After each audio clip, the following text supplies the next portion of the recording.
Right, good evening everybody. This is a quick video I'm making just to help somebody out across the pond regarding a P900 camera.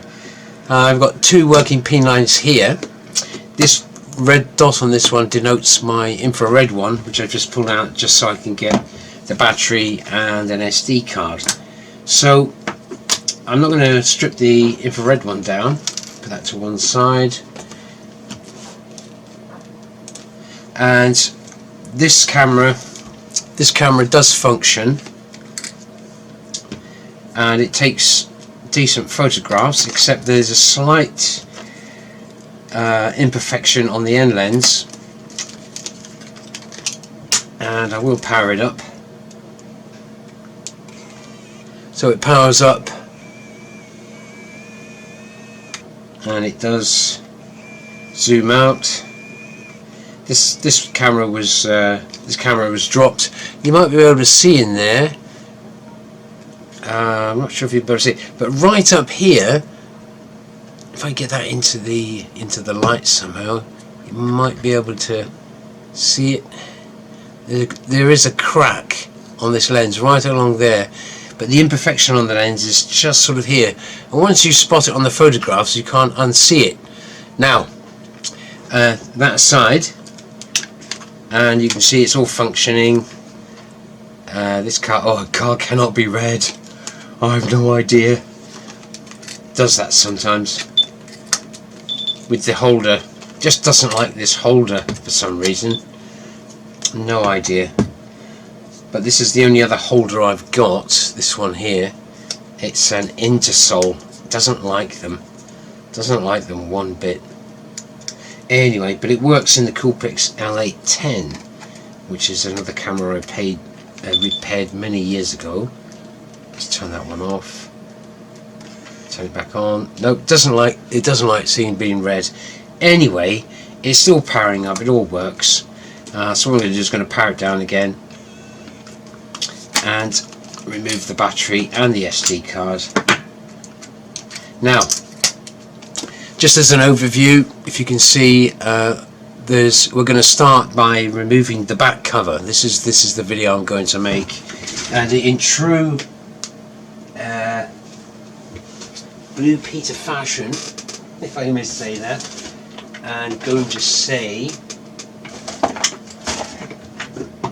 where is that going now?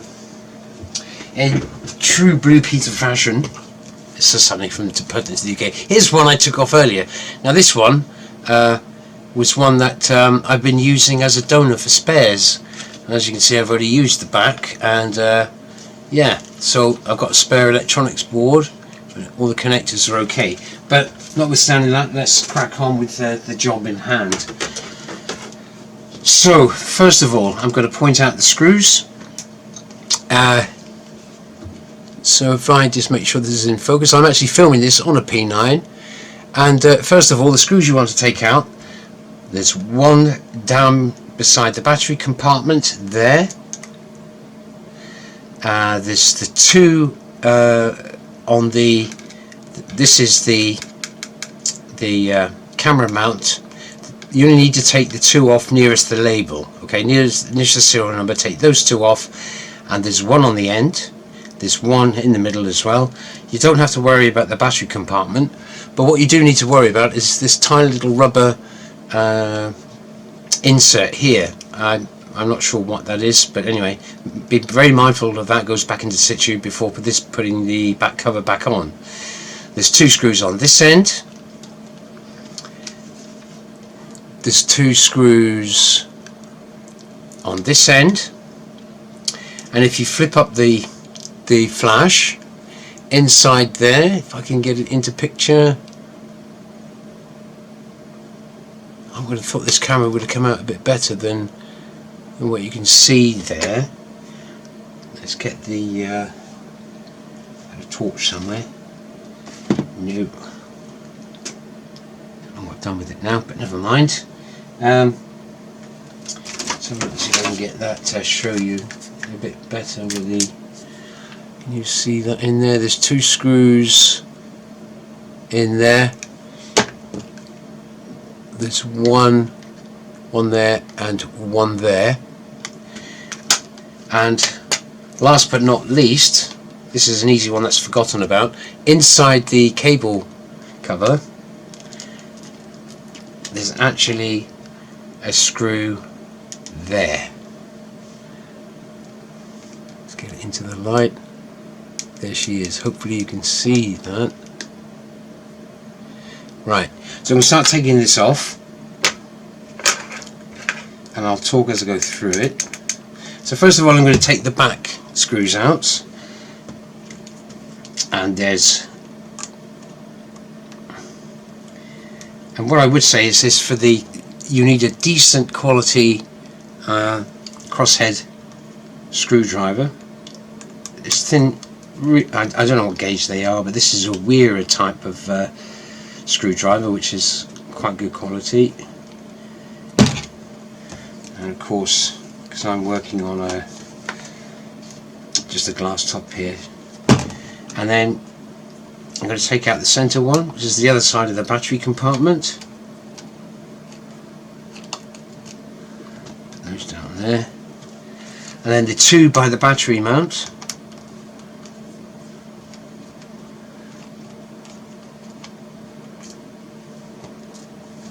These ones that I'm taking out at the moment, they're all the same length, so don't be too concerned. Now I have forgotten to point out two more screws, which I'll get to in a minute. So then you go to this side. What I would do now is I would take out the, because I've got the cover open, I would take out the screw inside the cable cover, and then compare that to the other lengths of the other screws, and they're not a million miles away, they're the same. I would close that cover now. Again, be very mindful not to lose this cover, and then you can take the two screws out on the end here. I'm in the shadow now, aren't I? Yes. Oh, I did put these in quite well, actually. And you should pop out. That's the same length screw.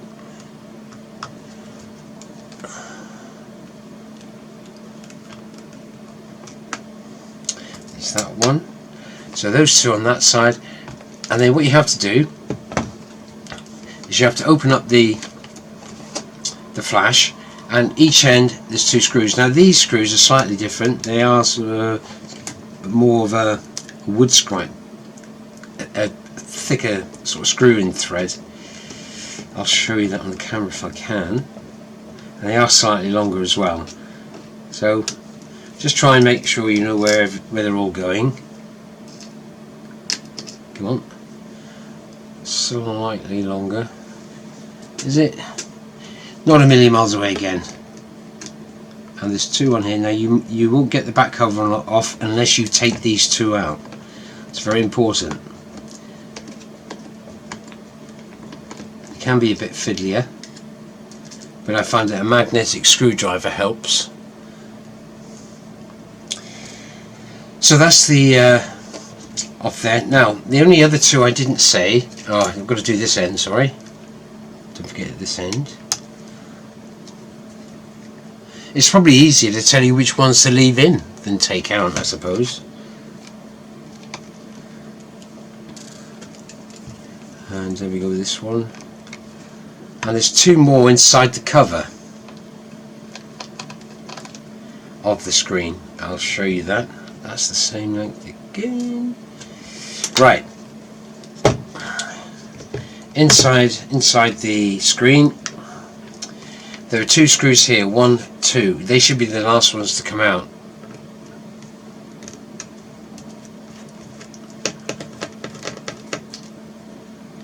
Again, magnet, pretty much the same length.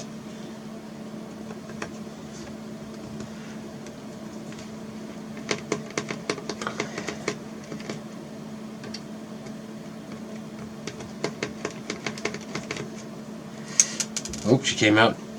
Now, what you have to do is before you start pulling everything off, just give a check to make sure you've got the screws out. So that one's out, that's 3 out on the right hand side of the camera, 2 inside the screen, 2 inside the screen, 2 on this end, two inside there, and at the bottom you've got one.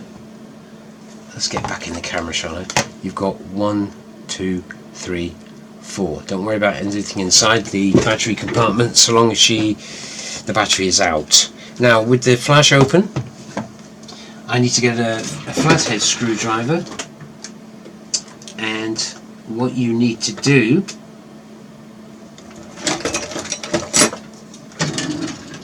inside, right down in there, you'll see a little flat opening inside here, and then what you need to do is get a flathead in there, and if I try and demonstrate this on the camera, is put your screwdriver in and it should pop. Just that, not very much force is required, and she's actually popped there.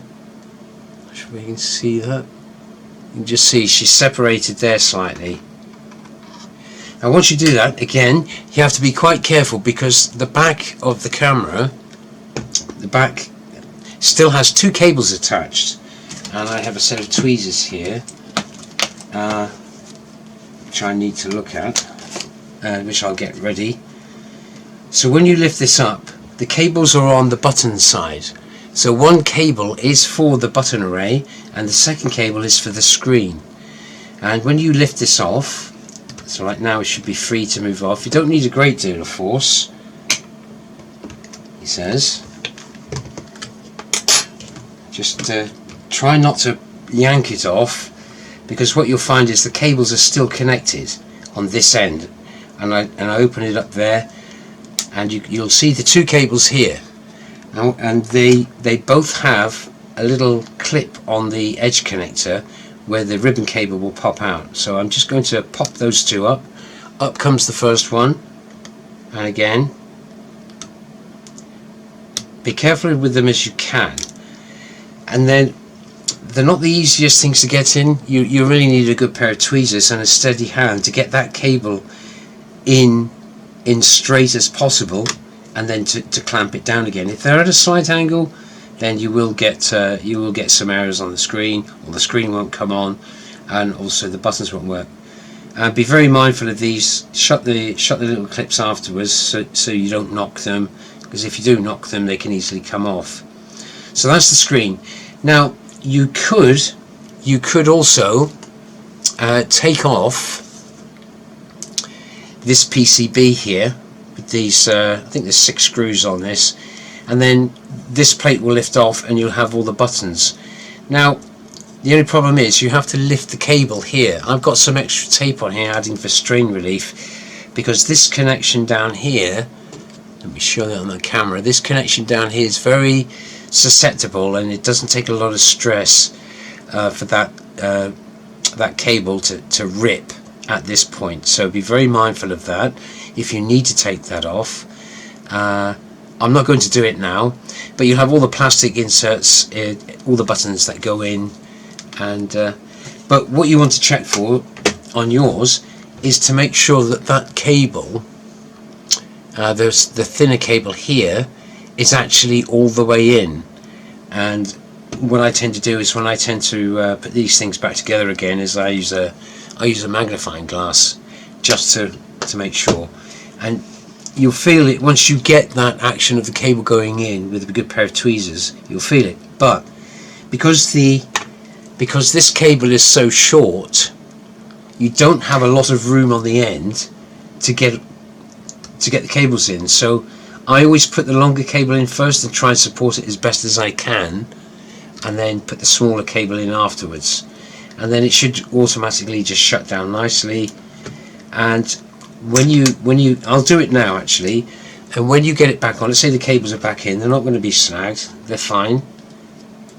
So if I put it back in, what you should find is that when you bring it back together again, she should clip in. Again, you don't have to use too much force, so long as she goes in on square, and you get it down as far as you can without very much pressure.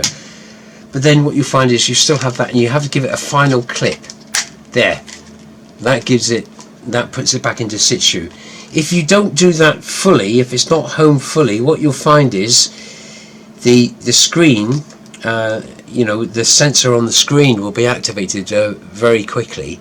It won't take much for that screen to go out, because that needs to be quite close to the sensor for it to actually appear. Otherwise, if it's slightly out, it'll block the screen, and the screen will come on and go, depending on how much light that's receiving. So there you go. So that, in a nutshell, is how you take the back off. And I will remove that again because I need to put the cables back on and give it a test. There we are. And again, well, that came off easy that time, but I haven't got the cables connected. So if you find that you've got this, I could probably send you this one, or we can discuss that. But my feeling is that it might be something to do with the electronics board, if it's the function, if that looks okay. But you could have some contamination on there, but that shouldn't stop everything working unless it's something to do with the power. So yeah, but you might have some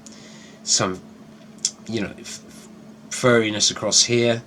But the first step is to check to make sure the cables are connected properly, and everything that you need to clean up any fluff or anything that's potentially shorting between these two arrays of connectors.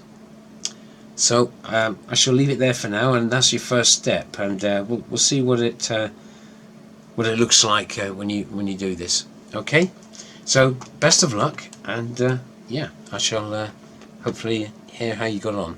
Okay, bye now.